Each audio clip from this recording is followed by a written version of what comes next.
सूबे खैबर पख्तूनखान और पंजाब ਦੇ ਵਿੱਚ ਸੈਨੇਟ ਚੋਣਾਂ ਦਾ ਮਾਮਲਾ ਸਿਰੇ ਚੜ ਗਿਆ। ਇਸਲਾਮਾਬਾਦ ਹਾਈ ਕੋਰਟ ਨੇ ਆਫੀਆ ਸਦੀਕੀ ਕੇਸ ਦੇ ਵਿੱਚ ਜਵਾਬ ਨਾ ਜਮ੍ਹਾਂ ਕਰਵਾਉਣ ਦੇ ਉੱਤੇ ਪਾਕਿਸਤਾਨੀ ਪ੍ਰਾਈਮ ਮਿਨਿਸਟਰ ਔਰ ਫੈਡਰਲ ਸਰਕਾਰ ਨੂੰ ਤੋਹੀਨੇ ਅਦਾਲਤ ਦੇ ਨੋਟਿਸ ਦੇ ਦਿੱਤੇ। ਅੱਤਗਰਦ ਡਰੋਨਸ ਵਰਤ ਰਹੇ ਨੇ ਔਰ ਸਾਡੇ ਕੋਲ ਵਸੀਲੇ ਹੀ ਕੋਈ ਨਹੀਂ। ਖੈਬਰ ਪਖਤੂਨਖਾਨ ਪੁਲਿਸ ਦੇ ਸ਼ਿਕਵੇ, ਬਲੋਚਿਸਤਾਨ 'ਚ ਗੈਰਤ ਦੇ ਨਾਂ ਦੇ ਉੱਤੇ ਦੋਹਰੇ ਕਤਲ ਦੀ ਪਾਕਿਸਤਾਨ ਭਰ ਦੇ ਵਿੱਚ ਚਿੰਤਾ ਤੇ ਸੁਣਿਆ ਜੇ ਕਿ ਸਰਕਾਰੀ ਮਹਿਕਮੇ ਨਾਦਰਾ ਨੇ ਸ਼ਨਾਖਤੀ ਅਸੂਲਾਂ ਦੇ ਵਿੱਚ ਬਦਲਾਅ ਕਰ ਦਿੱਤਾ। ਇਹ ਪੰਜਾਬੀ ਰੇਡੀਓ USA ਹੈ। ਅੱਜ ਦੇ ਅਪਡੇਟ ਪਾਕਿਸਤਾਨ 'ਚ ਮੈਂ ਹਾਂ ਮਸੂਦ ਮੱਲੀ। ਪੰਜਾਬੀ ਰੇਡੀਓ USA ਦੇ ਫ੍ਰੈਸਨੋ ਕੈਲੀਫੋਰਨੀਆ ਸਟੂਡੀਓਜ਼ ਤੋਂ ਆਪ ਸਭ ਦੇ ਰੂਬਰੂ। ਮੇਰੇ ਵੱਲੋਂ ਸਭ ਸੁਣਨ ਔਰ ਦੇਖਣ ਵਾਲਿਆਂ ਦੀ ਸੇਵਾ 'ਚ ਬੜਾ ਅਦਬ ਭਰਿਆ ਨਿੱਘਾ ਜਿਹਾ ਦੋਵੇਂ ਹੱਥ ਜੋੜ ਕੇ ਸਲਾਮ ਆਦਾਬ ਔਰ ਸਤਿ ਸ੍ਰੀ ਅਕਾਲ। ਅਮਰੀਕਾ ਦੇ ਵਿੱਚ ਅੱਜ 21 ਜੁਲਾਈ ਸਾਲ 2025 ਦਾ ਸੂਰਜ ਡੁੱਬ ਰਿਹਾ ਹੈ, ਜਦਕਿ ਪਾਕਿਸਤਾਨ 'ਚ 22 ਜੁਲਾਈ ਸਾਲ 2025 ਦਾ ਸੂਰਜ ਚੜ ਚੁੱਕਿਆ ਹੈ। ਪਾਕਿਸਤਾਨ ਦੇ ਨਾਲ ਜੁੜੀਆਂ ਪਿਛਲੀਆਂ 24 ਘੰਟਿਆਂ ਦੀਆਂ ਖਬਰਾਂ ਦੇ ਇਸ ਬੁਲਟਨ 'ਚ ਆਪ ਸਭ ਨੂੰ ਜੀ ਆਇਆਂ ਨੂੰ ਕਹਿੰਦੇ ਬੜਾ ਨਿੱਘਾ ਜਿਹਾ ਸਵਾਗਤ। ਇਹ ਖਬਰਾਂ ਤੁਸੀਂ ਪੰਜਾਬੀ ਰੇਡੀਓ USA ਦੇ ਨਾਲ ਸਾਡੇ ਡਿਜੀਟਲ ਔਰ ਸੋਸ਼ਲ ਮੀਡੀਆ ਪਲੇਟਫਾਰਮਸ ਤੇ ਵੀ ਸੁਣ ਔਰ ਵੇਖ ਸਕਦੇ ਹੋ। ਇਹਨਾਂ ਖਬਰਾਂ ਨੂੰ ਸੁਣਨ ਔਰ ਵੇਖਣ ਸਮੇਤ ਅਪਡੇਟ ਰਹਿਣ ਵਾਸਤੇ ਸਾਡੇ ਇਹਨਾਂ ਡਿਜੀਟਲ ਪਲੇਟਫਾਰਮਸ ਨੂੰ ਸਬਸਕ੍ਰਾਈਬ ਕਰੋ, ਘੰਟੀ ਦਾ ਬਟਨ ਦਬਾਓ ਔਰ ਅਪਡੇਟਸ ਲੈਂਦੇ ਰਹੋ। ਆਓ ਪਾਕਿਸਤਾਨ ਦੇ ਨਾਲ ਜੁੜੀਆਂ ਇਹਨਾਂ ਖਬਰਾਂ ਨਾਲ ਚੱਲਦੇ ਪਰ ਉਸ ਤੋਂ ਪਹਿਲੇ ਦੱਸ ਜਾਈਏ ਕਿ ਇਹਨਾਂ ਖਬਰਾਂ ਨੂੰ ਜੇ ਸਪਾਂਸਰ ਕਰਨਾ ਹੋਵੇ ਤਾਂ ਸਾਡਾ ਟੈਲੀਫੋਨ ਨੰਬਰ 408272 5200 4082725200 ਹੈ। ਪਾਕਿਸਤਾਨ ਦੇ ਸੂਬਾ ਖੈਬਰ ਪਖਤੂਨਖਾਨ ਜਿੱਥੇ ਇਮਰਾਨ ਖਾਨ ਦੀ ਸੂਬਾ ਸਰਕਾਰ ਆ ਔਰ ਲਹਿੰਦਾ ਪੰਜਾਬ ਜਿੱਥੇ ਫੈਡਰਲ ਹੁਕਮਰਾਨ ਜਮਾਤ ਮੁਸਲਿਮ ਲੀਗ ਨੂਨ ਦੀ ਸਰਕਾਰ ਹੈ, ਇੱਥੇ ਸੈਨੇਟ ਚੋਣਾਂ ਹੋ ਕੇ ਰਹਿ ਗਈਆਂ ਨੇ। ਜੀ ਹਾਂ, ਇਹ ਸੈਨੇਟ ਚੋਣਾਂ ਬੜੇ ਚਿਰ ਤੋਂ ਟਲੀਆਂ ਆਉਣ ਰਹੀਆਂ ਸਨ, ਪਰ ਹੁਣ ਇਲੈਕਸ਼ਨ ਕਮਿਸ਼ਨ ਆਫ ਪਾਕਿਸਤਾਨ ਔਰ ਸੁਪਰੀਮ ਕੋਰਟ ਆਫ ਪਾਕਿਸਤਾਨ ਦੇ ਫੈਸਲਿਆਂ ਤੋਂ ਬਾਅਦ ਇਹ ਚੋਣਾਂ ਹੋ ਗਈਆਂ ਨੇ। ਮੁੱਢਲੀਆਂ ਇਤਲਾਮਾਂ ਦੇ ਵਿੱਚ ਦੱਸਿਆ ਗਿਆ ਹੈ ਕਿ ਸੂਬਾ ਖੈਬਰ ਪਖਤੂਨਖਾਨ ਦੇ ਵਿੱਚ ਇਮਰਾਨ ਖਾਨ ਦੀ ਸਿਆਸੀ ਪਾਰਟੀ ਦੇ ਹਾਮੀਆਂ ਦੇ ਵਿੱਚੋਂ 6 ਜਿੱਤੇ ਨੇ, ਜਦਕਿ ਉਹਨਾਂ ਦੀਆਂ ਮੁਖਾਲਫ ਸਿਆਸੀ ਪਾਰਟੀਆਂ ਦੇ 5 ਮੈਂਬਰ ਜਿੱਤਣ 'ਚ ਕਾਮਯਾਬ ਰਹੇ। ਲਹਿੰਦੇ ਪੰਜਾਬ ਦੇ ਵਿੱਚ ਸੈਨੇਟ ਸੀਟਾਂ ਦੇ ਉੱਤੇ ਹੋਣ ਵਾਲੀਆਂ ਚੋਣਾਂ ਨੇ ਜਿਹੜੀਆਂ ਇਮਰਾਨ ਖਾਨ ਦੀ ਸਿਆਸੀ ਪਾਰਟੀ ਲਈ ਕੋਈ ਚੰਗੀਆਂ ਨਹੀਂ ਰਹੀਆਂ। ਪੰਜਾਬ ਭਰ ਦੇ ਵਿੱਚੋਂ ਉਹਨਾਂ ਦੀ ਸਿਆਸੀ ਪਾਰਟੀ ਸਿਰਫ ਇੱਕ ਸੈਨੇਟ ਚੋਣ ਜਿੱਤ ਸਕੀ ਹੈ। ਸੂਬਾ ਖੈਬਰ ਪਖਤੂਨਖਾਨ ਤੋਂ ਆਉਣ ਵਾਲੀਆਂ ਇਤਲਾਮਾਂ ਦੇ ਵਿੱਚ ਦੱਸਿਆ ਗਿਆ ਹੈ ਕਿ ਜਿਹੜੇ 6 ਮੈਂਬਰ ਇਮਰਾਨ ਖਾਨ ਦੀ ਸਿਆਸੀ ਪਾਰਟੀ ਵੱਲੋਂ ਜਿੱਤੇ ਨੇ, ਉਹਨਾਂ ਦੇ ਵਿੱਚ ਮੁਰਾਦ ਸਈਦ, ਫੈਸਲ ਜਾਵੇਦ, ਨੂਰੁਲ ਹਕ ਕਾਦਰੀ, ਮਿਰਜ਼ਾ ਆਫਰੀਦੀ, ਆਜ਼ਮ ਸਵਾਤੀ ਤੇ ਬੀਬੀਆਂ ਦੀ ਨਸ਼ਿਸਤ ਦੇ ਉੱਤੇ ਰੁਬੀਨਾ ਨਾਜ਼ ਹੋਣੇ ਜਿੱਤ ਸਕੀਆਂ ਨੇ। ਯਾਦ ਰਵੇ ਕਿ ਮੁਰਾਦ ਸਈਦ ਔਰ ਫੈਸਲ ਜਾਵੇਦ ਹੋਣੇ ਪਿਛਲੇ 1.5 ਸਾਲ ਤੋਂ ਮਫਰੂਰ ਸਨ। ਉਹ ਉਹਨਾਂ ਦੇ ਉੱਤੇ ਹੋਣ ਵਾਲੇ ਪਰਚੀਆਂ ਦੇ ਵਿੱਚ ਅਦਾਲਤ ਪੇਸ਼ ਹੋਏ ਔਰ ਇਹ ਵੀ ਆਖਿਆ ਜਾ ਰਿਹਾ ਸੀਗਾ ਕਿ ਉਹ ਪਾਕਿਸਤਾਨ ਤੋਂ ਬਾਹਰ ਨੇ। ਹੁਣ ਖੈਬਰ ਪਖਤੂਨਖਾਨ ਅਸੈਂਬਲੀ ਚੋਂ ਇੱਕ ਵਾਰ ਫਿਰ ਸੈਨੇਟਰ ਬਣ ਕੇ ਸਿਆਸਤ ਦੇ ਵਿੱਚ ਵਾਪਸ ਆਏ ਨੇ ਔਰ ਉਮੀਦ ਕੀਤੀ ਜਾ ਰਹੀ ਹੈ ਕਿ ਜਿੱਥੇ ਵੀ ਲੁਕੇ ਸਨ ਜਾਂ ਰਪੋਸ਼ ਸਨ ਹੁਣ ਉਹ ਸਾਹਮਣੇ ਆ ਜਾਣਗੇ। ਯਾਦ ਰਵੇ ਕਿ ਇਹ ਦੋਵੇਂ ਲੀਡਰ ਨੇ ਜਿਹੜੇ ਇਹਨਾਂ ਨੇ ਇਮਰਾਨ ਖਾਨ ਦੀ ਖੁੱਲੀ ਹਮਾਇਤ ਕੀਤੀ ਸੀ ਔਰ ਇਮਰਾਨ ਖਾਨ ਦੀ ਸਿਆਸੀ ਪਾਰਟੀ ਦੇ ਖਿਲਾਫ ਕਿਸੇ ਕਿਸਮ ਦੀ ਕੋਈ ਪ੍ਰੈਸ ਕਾਨਫਰੰਸ ਨਹੀਂ ਸੀਗੀ ਕੀਤੀ।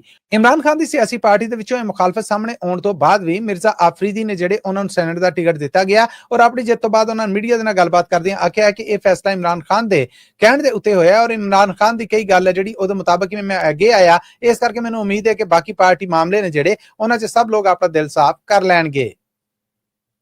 ਡਾਕਟਰ ਆਫੀਆ ਸਦੀਕੀ ਜਿਹੜੀ ਅਮਰੀਕਾ ਦੀ ਕੈਦ ਦੇ ਵਿੱਚ ਆ, ਉਹਨੂੰ ਛੁਡਾਉਣ ਵਾਸਤੇ ਸਰਕਾਰ ਕੀ ਕਰ ਰਹੀ ਹੈ ਇਹਦੇ ਤੇ ਲਿਖਤੀ ਜਵਾਬ ਦਿੱਤਾ ਜਾਏ, ਇਹ ਹੁਕਮ ਦਿੱਤਾ ਸੀਗਾ ਇਸਲਾਮਾਬਾਦ ਹਾਈ ਕੋਰਟ ਨੇ। ਪਰ ਪਾਕਿਸਤਾਨੀ ਸਰਕਾਰ ਵੱਲੋਂ ਕਿਸੇ ਕਿਸਮ ਦਾ ਕੋਈ ਜਵਾਬ ਜਮ੍ਹਾਂ ਨਹੀਂ ਕਰਵਾਇਆ ਗਿਆ, ਜਿਹਦੇ ਤੋਂ ਬਾਅਦ ਇਸਲਾਮਾਬਾਦ ਹਾਈ ਕੋਰਟ ਦੇ ਜਸਟਿਸ ਸਰਦਾਰ ਇਸਾਕ ਖਾਨ ਹੋਣਾ ਵੱਲੋਂ ਪਾਕਿਸਤਾਨੀ ਪ੍ਰਾਈਮ ਮਿਨਿਸਟਰ ਸ਼ਹਿਬਾਜ਼ ਸ਼ਰੀਫ ਹੋਣੇ ਔਰ ਪਾਕਿਸਤਾਨ ਦੀ ਫੈਡਰਲ ਸਰਕਾਰ ਨੂੰ ਤੋਹੀਨੇ ਅਦਾਲਤ ਦੇ ਨੋਟਿਸ ਦੇ ਦਿੱਤੇ ਗਏ ਨੇ ਔਰ ਆਖਿਆ ਗਿਆ ਹੈ ਕਿ ਇਹ ਜਵਾਬ ਤੁਸੀਂ 2 ਹਫ਼ਤਿਆਂ ਦੇ ਵਿੱਚ ਜਮ੍ਹਾਂ ਕਰਵਾਓ। ਯਾਦ ਰਵੇ ਕਿ ਆਫੀਆ ਸਦੀਕੀ ਦੇ ਬਾਰੇ ਇਹ ਕੇਸ ਉਹਨਾਂ ਦੀ ਭੈਣ ਵੱਲੋਂ ਇਸਲਾਮਾਬਾਦ ਹਾਈ ਕੋਰਟ 'ਚ ਦਾਇਰ ਕੀਤਾ ਗਿਆ, ਜਿਹਦੇ 'ਚ ਆਖਿਆ ਗਿਆ ਆ ਕਿ ਉਹਨਾਂ ਦੀ ਭੈਣ ਨੂੰ ਅਮਰੀਕਾ ਤੋਂ ਰਿਹਾਈ ਲੱਭ ਸਕਦੀ ਹੈ, ਪਰ ਇਹਦੇ ਵਾਸਤੇ ਪਾਕਿਸਤਾਨੀ ਸਰਕਾਰ ਨੇ ਇੱਕ ਨੀਤੀ ਦੇ ਨਾਲ ਕੋਈ ਕੋਸ਼ਿਸ਼ ਕਰਨ ਹੀ ਨਹੀਂ ਡਈ। ਅਦਾਲਤ ਪਾਕਿਸਤਾਨੀ ਸਰਕਾਰ ਤੋਂ ਪੁੱਛੇ ਕਿ ਉਹਨਾਂ ਨੇ ਕੀ ਕੀਤਾ, ਉਹ ਸਾਰਾ ਰਿਕਾਰਡ ਰੂਬਰੂ ਲਿਆਂਦਾ ਜਾਏ, ਜਿਹਦੇ ਤੋਂ ਬਾਅਦ ਅਦਾਲਤ ਵੱਲੋਂ ਆਖਿਆ ਗਿਆ ਇੱਕ ਮੌਕੇ ਤੇ ਇਹ ਵੀ ਗੱਲ ਆਈ ਕਿ ਪਾਕਿਸਤਾਨ ਦੇ ਵਿੱਚ ਕੈਦ ਸ਼ਕੀਲ ਆਫਰੀਦੀ ਜਿਨ੍ਹਾਂ ਨੇ ਉਸਾਮਾ ਬਿਨ ਲਾਦਨ ਨੂੰ ਫੜਾਉਣ ਦੇ ਵਿੱਚ ਮਦਦ ਦਿੱਤੀ ਸੀਗੀ, ਉਹਦੇ ਬਦਲੇ ਆਫੀਆ ਸਦੀਕੀ ਨੂੰ ਵਾਪਸ ਲੈ ਲਿਆ ਜਾਏ, ਪਰ ਪਾਕਿਸਤਾਨ ਦੀ ਫੈਡਰਲ ਸਰਕਾਰ ਨੇ ਇਸ ਮਾਮਲੇ ਦੇ ਉੱਤੇ ਉੱਕਾ ਪੁੱਕਾ ਨਾ ਕਰ ਦਿੱਤੀ ਸੀਗੀ।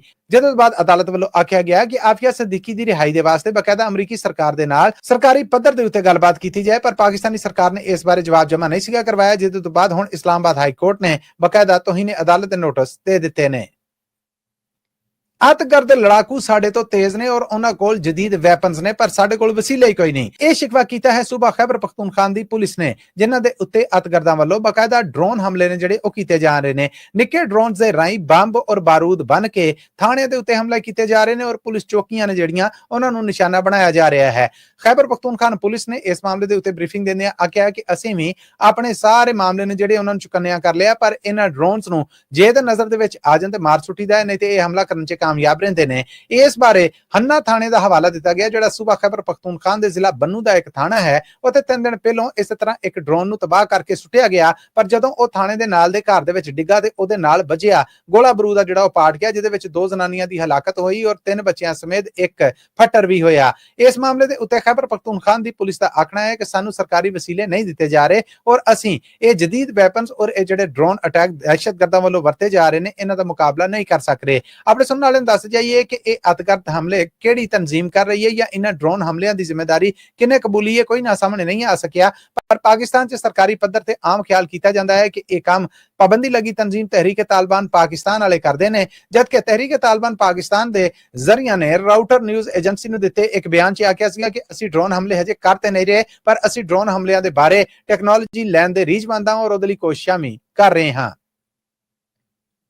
ਪਾਕਿਸਤਾਨ ਭਰ 'ਚ ਪਿਛਲੇ 24 ਘੰਟਿਆਂ ਦੇ ਵਿੱਚ ਇੱਕ ਵੀਡੀਓ ਟੌਪ ਟ੍ਰੈਂਡ ਹੈ ਔਰ ਇਹ ਵੀਡੀਓ ਹੈ ਬਲੋਚਿਸਤਾਨ ਦੇ ਵਿੱਚ ਹੋਣ ਵਾਲੇ ਉਸ ਦੋਹਰੇ ਕਤਲ ਦੀ, ਜਿਹੜਾ ਗੈਰਤ ਦੇ ਨਾਂ ਦੇ ਉੱਤੇ ਕੀਤਾ ਗਿਆ। ਇਸ ਵੀਡੀਓ ਦੇ ਵਿੱਚ ਵੇਖਿਆ ਜਾ ਸਕਦਾ ਹੈ ਕਿ ਇੱਕ ਬੀਬੀ ਜਿਹੜੀ ਕਿ 30 ਤੋਂ ਵੱਧ ਮੁਸੱਲਾ ਬੰਦੇ ਔਰ ਗੱਡੀਆਂ ਦੇ ਘੇਰੇ ਦੇ ਵਿੱਚ ਸਾਹਮਣੇ ਆ ਰਹੀ ਹੈ। ਉਹ ਬਲੋਚੀ ਜ਼ੁਬਾਨ 'ਚ ਕਹਿੰਦੀ ਹੈ ਕਿ ਮੈਨੂੰ ਹੱਥ ਨਹੀਂ ਲਾਉਣਾ, ਗੋਲੀ ਮਾਰ ਸਕਦੇ ਹੋ। ਇਸ ਵੀਡੀਓ ਦੇ ਸਾਹਮਣੇ ਆਉਣ ਤੋਂ ਬਾਅਦ ਮੁਲਕ ਭਰ ਦੇ ਵਿੱਚ ਗਮ ਤੇ ਗੁੱਸਾ ਖਿਲਰ ਗਿਆ। ਆਖਿਆ ਜਾ ਰਿਹਾ ਹੈ ਕਿ ਇੱਕ ਕਬੀਲੇ ਦੇ ਸਰਦਾਰ ਵੱਲੋਂ ਇੱਕ ਜਰਗਾ ਕਰਕੇ ਜਾਂ ਇਕੱਠ ਕਰਕੇ ਇਹਨਾਂ ਦੋਵਾਂ ਨੂੰ ਕਤਲ ਕਰਨ ਦਾ ਹੁਕਮ ਦਿੱਤਾ ਗਿਆ, ਜਿਹਦੇ ਤੋਂ ਬਾਅਦ ਇਹਨਾਂ ਨੂੰ ਵੀਰਾਨੇ ਦੇ ਵਿੱਚ ਪਹਾੜਾਂ 'ਚ ਲਿਜਾ ਕੇ ਕਤਲ ਕਰ ਦਿੱਤਾ ਗਿਆ। ਬੀਬੀ ਇਹਨਾਂ ਲੋਕਾਂ ਦੇ ਮਜਮੇ ਦੇ ਵਿੱਚੋਂ ਆਪ ਤੁਰ ਕੇ ਉਸ ਥਾਂ ਤੇ ਗਈ ਜਿੱਥੋਂ ਪਿੱਛੋਂ 7 ਗੋਲੀਆਂ ਮਾਰ ਕੇ ਉਹਨੂੰ ਕਤਲ ਕਰ ਦਿੱਤਾ ਗਿਆ। ਜਿਸ ਬੰਦੇ ਦੇ ਨਾਲ ਇਹਦੇ ਮੁਆਸ਼ਕੇ ਜਾਂ ਸੰਬੰਧ ਦਾ ਆਖਿਆ ਜਾ ਰਿਹਾ ਸੀਗਾ, ਉਸ ਬੰਦੇ ਨੂੰ 9 ਗੋਲੀਆਂ ਮਾਰ ਕੇ ਕਤਲ ਕੀਤਾ ਗਿਆ। ਇਸ ਮਾਮਲੇ ਦੇ ਉੱਤੇ ਬਲੋਚਿਸਤਾਨ ਹਾਈ ਕੋਰਟ ਦੇ ਚੀਫ ਜਸਟਿਸ ਨੇ ਨੋਟਿਸ ਲਿਆ, ਜਿਹਦੇ ਤੋਂ ਬਾਅਦ ਇਸ ਬੀਬੀ ਦੀ ਕਬਰਕੁਸ਼ਾਈ ਕੀਤੀ ਗਈ ਔਰ ਪੋਸਟਮਾਰਟਮ ਰਿਪੋਰਟ ਸਾਹਮਣੇ ਆਈ। ਸੂਬਾ ਸਰਕਾਰ ਆ ਜਿਹੜੀ, ਉਹਦਾ ਵੀ ਇਸ ਮਾਮਲੇ ਦੇ ਉੱਤੇ ਬਿਆਨ ਸਾਹਮਣੇ ਆਇਆ, ਜਿਹਦੇ 'ਚ ਸੀਐਮ ਬਲੋਚਿਸਤਾਨ ਦਾ ਆਖਣਾ ਹੈ ਕਿ ਇਹ ਬੀਬੀ ਔਰ ਇਸ ਬੰਦੇ ਦਾ ਆਪਸ ਦੇ ਵਿੱਚ ਵਿਆਹ ਨਹੀਂ ਸੀ ਹੋਇਆ, ਇਹ ਮੀਆਂ ਬੀਬੀ ਨਹੀਂ ਸਨ।